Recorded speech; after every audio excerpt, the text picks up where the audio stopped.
Hello everyone, welcome back to my channel और मैं हूं निधि। आज के वीडियो में हम बात करने वाले हैं वजाइनल प्रेशर के बारे में, जो कि आपको प्रेगनेंसी में बहुत ही कॉमनली लोगों को होता है। अलग अलग ट्राइमेस्टर में कुछ लोगों को थ्रू आउट देयर प्रेगनेंसी रहता है कि डे 1 से स्टार्ट हुआ और लास्ट डे तक उनको ये पेन हुआ, बट कुछ लोगों को ये कभी कभी होता है। कुछ लोगों को ये फर्स्ट ट्राइमेस्टर में होता है, कभी ये सेकेंड ट्राइमेस्टर से स्टार्ट होता है, कभी ये थर्ड ट्राइमेस्टर में स्टार्ट होता है, कभी ये सिर्फ 9 मंथ में जाकर के स्टार्ट होता है। तो सबका अलग अलग है। आपको हमेशा हो सकता है, कभी कभी हो सकता है, कभी हो गया फिर कुछ टाइम नहीं हुआ, फिर कुछ टाइम हो गया। सबका अलग अलग है, सारी चीज़ें कॉमन हैं, होती हैं। तो आज मैं बात करने वाली हूँ फर्स्ट ट्राइमेस्टर में अगर आपको ये होता है, मतलब अर्ली प्रेगनेंसी में अगर आपको वजाइनल प्रेशर या वजाइनल पेन फील होता है, तो वो उसके क्या कारण हो सकते हैं और उसको आप कैसे डील कर सकते हैं, वो मैंने सेपरेट वीडियो बनाया हुआ है। उसका लिंक मैं डिस्क्रिप्शन बॉक्स में दूंगी, आप चेक कीजिएगा।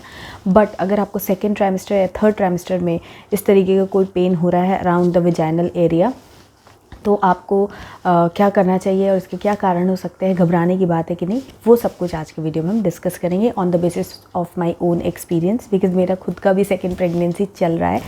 तो अभी क्योंकि मैंने ये प्रॉब्लम करेंटली कुछ दिनों पहले ही फेस की है, मैं डॉक्टर से मिल करके आई हूँ, तो मुझे लगा कि मुझे इस टॉपिक को भी कवर करना चाहिए। So without further ado, let's get started.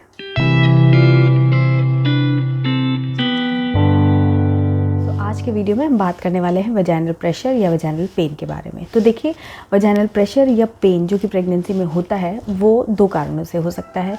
एक, स्टार्टिंग में जो होता है वो आपको हार्मोनल चेंजेस आपकी बॉडी में होते हैं, उसकी वजह से मसल्स वगैरह जो लूज़ होती हैं, वीक पड़ती हैं, तो आपको वहाँ पर पेन होना शुरू हो जाता है। और दूसरा, जब आप सेकंड जैसे से आपकी प्रेगनेंसी प्रोग्रेस करती है, मतलब आप अपने सेकंड ट्राइमेस्टर या थर्ड ट्राइमेस्टर में आने लग जाते हैं, तो आपके बेबी की ग्रोथ, आपका अपना वेट बढ़ने लगता है, जिसकी वजह से जो सारा प्रेशर है वो आपकी लोअर बॉडी में या पेल्विस एरिया में आने लग जाता है। तो वो ये दो कारण मेनली होते हैं जिससे कि आपको वजाइनल प्रेशर फील हो सकता है। सभी को होता है ऐसा ज़रूरी नहीं है, बट कॉमन है, कई लोगों को होता है। सबकी इंटेंसिटी अलग होती है। किसी लोगों को बहुत ज़्यादा ये पेन होता है और थ्रू आउट देयर प्रेगनेंसी उनको डिस्कम्फर्ट फील होता है, वो अच्छे से चल नहीं पाते, उनको पेन हमेशा होता ही रहता है। कुछ लोगों को कम पेन होता है, कभी कभी होता है, और कुछ लोगों को सिर्फ ये जब बाथरूम विजिट करते हैं या वहाँ पर आपको ऐसा मूवमेंट करते हो, ज़्यादा चल लिया या ज़्यादा कुछ कर लिया, तब आपको ये महसूस होता है। तो सबकी इंटेंसिटी अलग अलग है, बट कॉमनली कई सारे लोगों को ये होता है थ्रू आउट देयर प्रेगनेंसी।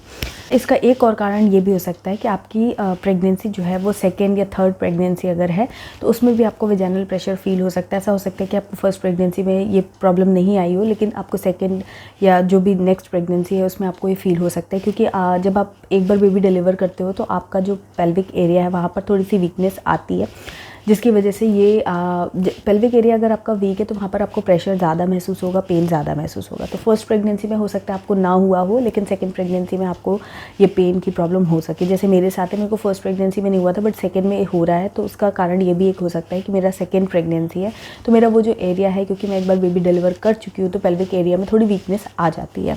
तो एक कारण ये भी हो सकता है। तो सेकेंड प्रेगनेंसी में भी एक्चुअली में ये ज़्यादा कॉमन देखा जाता है कि आपको वजाइनल पेन या प्रेशर ज़्यादा महसूस हो। उसका कारण एक ये भी हो सकता है। जैसे ही आपका प्रेगनेंसी में वेट बढ़ता है, आपके बेबी की ग्रोथ बढ़ जाती है, तो आपका जो सारा प्रेशर है वो नीचे आने लगता है। तो सेकेंड ट्राइमेस्टर में ये चीज़ बहुत कॉमन है। अगर आपको ऐसा कुछ महसूस हो रहा है तो आप रेस्ट कर सकते हैं। आपको कुछ टिप्स फॉलो करने हैं जिससे कि आपको आराम मिलेगा, बट घबराने की बिल्कुल भी ज़रूरत नहीं है। स्पेशली जब आप अपने कुछ किसी मंथ में या पर्टिकुलर वीक में स्विच करते हो, तब ये स्टार्ट होने का ज़्यादा चांसेस रहता है। जैसे आप एक वीक कंप्लीट कर लिया, आपने नेक्स्ट वीक आपका स्टार्ट हुआ है, तो आपको हो सकता है vaginal pressure as a symptom देखने को मिले, थोड़ा थोड़ा हो।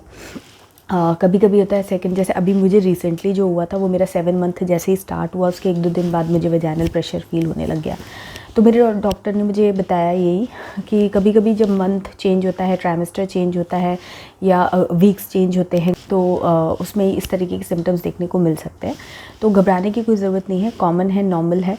अगर आपको बहुत ज़्यादा प्रॉब्लम हो रही है, बहुत ज़्यादा पेन हो रहा है, उसके साथ में और भी कुछ सिम्टम्स अगर आपको हो रहे हैं, तो इसका एक कारण ये भी हो सकता है कि आपको यूरिन इन्फेक्शन या फिर ब्लैडर इन्फेक्शन हो गया है, जिसकी वजह से आपको वजाइनल प्रेशर फील हो रहा है। तो अगर आपके वजाइना के आसपास आपको प्रेशर महसूस हो रहा है, पेन महसूस हो रहा है, या फिर वहाँ पर आपको कोई अलग तरीके का सेंसेशन महसूस हो रहा है, और बहुत ज़्यादा हो रहा है तो आप इसको ऑब्ज़र्व कीजिए। 1-2 दिन अगर आपको रहता है तो ठीक है, अदरवाइज़ आप अगर आपको लग रहा है कि आपको और भी कुछ सिम्टम्स हो रहे हैं, लाइक आपको यूरिनेट करते टाइम पेन हो रहा है, जैसा कि यूरिन इन्फेक्शन में होता है, या फिर आपके एब्डोमेन में पेन हो रहा है, साथ में आपको पेल्विक प्रेशर महसूस हो रहा है, या और भी कोई सिम्टम्स इसके साथ में लग रहे हैं, तो फिर आप डॉक्टर से as soon as possible visit कर लीजिए। क्योंकि अगर आपको ब्लैडर इन्फेक्शन या यूरिन इन्फेक्शन हो गया है तो उसका ट्रीटमेंट बहुत आसान है। हाँ, डॉक्टर आपको कुछ मेडिसिन देंगे और आपका ट्रीटमेंट हो जाएगा, प्रॉब्लम सॉल्व हो जाएगी। बट अगर आपने सही से नहीं उसको आप पकड़ पाए, डॉक्टर को आपने नहीं दिखाया और वो जो इन्फेक्शन है वो अंदर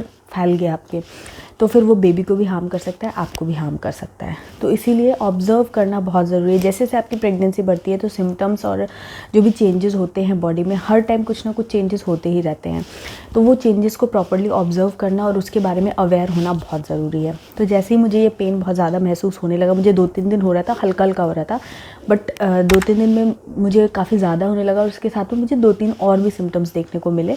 तो मैंने तुरंत डॉक्टर को विज़िट किया। उन्होंने मुझे ऑब्जर्वेशन में रखा 2-3 घंटे के लिए, कुछ टेस्ट वगैरह कर लिए, यूरिन सैंपल वगैरह लेकर के टेस्ट कर लिए। रिपोर्ट सारी नॉर्मल आई, सब कुछ नॉर्मल था।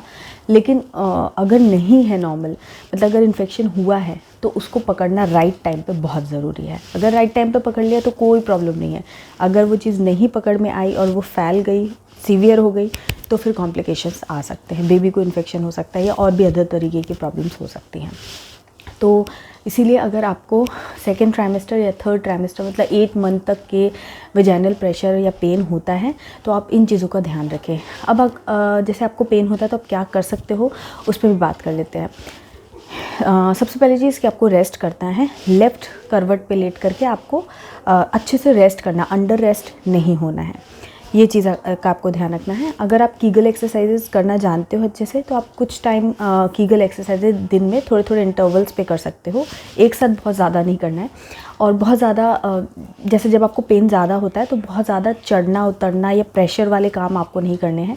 सिंपल वॉक या फिर एक्टिविटी अपनी बॉडी की ज़रूर से बना के रखना ज़रूरी है, उससे भी काफ़ी आराम मिलता है।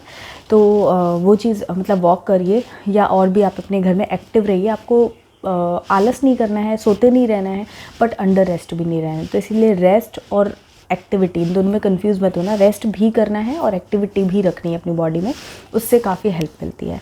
एंड थर्ड इंपॉर्टेंट चीज़, पानी बहुत ज़्यादा पीना है। हाइड्रेट अपने आप को ज़रूर रखना है, क्योंकि हाइड्रेशन जो है वो आपको इन्फेक्शन से भी बचाता है और ऊपर ओवरऑल भी बॉडी में डिहाइड्रेशन नहीं होना चाहिए प्रेगनेंसी के दौरान। तो पानी ज़्यादा से ज़्यादा किसी भी फॉर्म में आप ले सकते हो, दूध है, जूस है, या जो भी पानी वाली चीज़ें हैं वो चीज़ें आप खाइए। मतलब पानी की कमी नहीं होनी चाहिए। चाहिए तो अलार्म सेट कर लीजिए, बट जैसे जैसे आपकी प्रेगनेंसी बढ़ती है डिहाइड्रेशन आप बिल्कुल भी अवॉइड करें, बिल्कुल भी बेयर नहीं की जा सकती है। बेबी जैसे जैसे बढ़ता है तो उसको फ्लूइड की भी बहुत ज़्यादा ज़रूरत पड़ती है, तो इसीलिए पानी भी खूब पीते रहिए और इन बातों का थोड़ा ध्यान रखिए। रेस्ट कीजिए। बहुत ज़्यादा पेन होता है तो पैरों को थोड़ा टिल्ट करके आप लेट सकते हैं, उससे आराम मिलता है। और अगर एकदम बेयर नहीं हो रहा है, कुछ अलग अनयूजुअल चीज़ें आप फील कर रहे हो तो प्लीज़ अपने डॉक्टर से ज़रूर कंसल्ट कीजिए। बट येस, हर एक चीज़ के बारे में अवेयर रहना बहुत ज़रूरी है। तो प्रेगनेंसी में अगर आप हैं तो हर एक चीज़ के बारे में, हर एक सिम्टम्स के बारे में पढ़ते रहिए, जानते रहिए लोगों से, जो लोग आपको, जिन पे आपको ट्रस्ट होता है, उन लोगों की बातें सुनिए, समझिए, अवेयर रहिए। हर चीज़ हमेशा हमको डॉक्टर नहीं बता सकते, तो इसलिए पढ़ना जानना बहुत ज़रूरी है और उसके हिसाब से एक्शन लेना ज़रूरी है। तो अगर आपको जो मेरे साथ अभी 2-3 दिन पहले जो भी चीज़ें हुई थी वो कैसा रहा, उसके बारे में मैंने अपने ब्लॉग चैनल पे शेयर किया हुआ पूरा डिटेल में कि क्या हुआ था, कैसे क्या चीज़ें थी, वो सब कुछ मैंने अपने ब्लॉग चैनल पे शेयर किया है। आप मेरा ब्लॉग चैनल विज़िट कर सकते हैं, बिकॉज़ वहाँ पर मैं अभी प्रेगनेंसी डेज़ की अपना पूरा रूटीन और प्रेगनेंसी टिप्स वगैरह सब कुछ वहाँ पर शेयर करती हूँ।